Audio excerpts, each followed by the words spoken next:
Hey everyone, welcome to my channel. If you enjoy these videos, don't forget to subscribe. I share content that's easy to follow and worth your time. Let's get started. Running AutoCAD on Ubuntu using Wine is a popular goal for many Linux enthusiasts.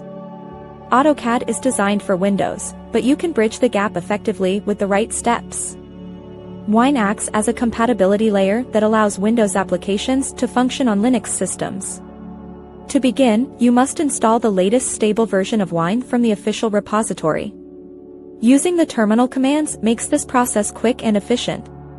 Next, you should install Winetricks to handle necessary dependencies.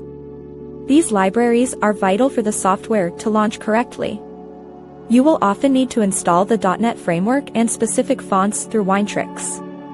Once your environment is ready, locate your AutoCAD installer file. Right-click the file and choose to open it with the Wine program loader. Follow all the on-screen prompts just like you would on a Windows computer. The installation might take several minutes to complete. If you encounter errors, check your Wine configuration settings. Sometimes setting the Windows version to Windows 7 provides better compatibility. After the installation finishes, try launching the program from your application menu. If the performance feels slow, you may need to disable hardware acceleration directly within the AutoCAD settings. This often fixes graphical glitches and prevents sudden crashes. Using a virtual desktop in Wine can also improve window management on your Linux desktop.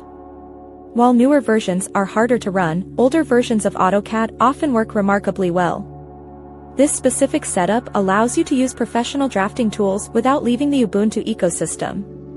You now have successfully created a working CAD environment on your favorite open-source operating system today. Thanks so much for watching. If you liked the video, tap the thumbs up, hit subscribe, and ring the bell so you don't miss anything new. See you next time.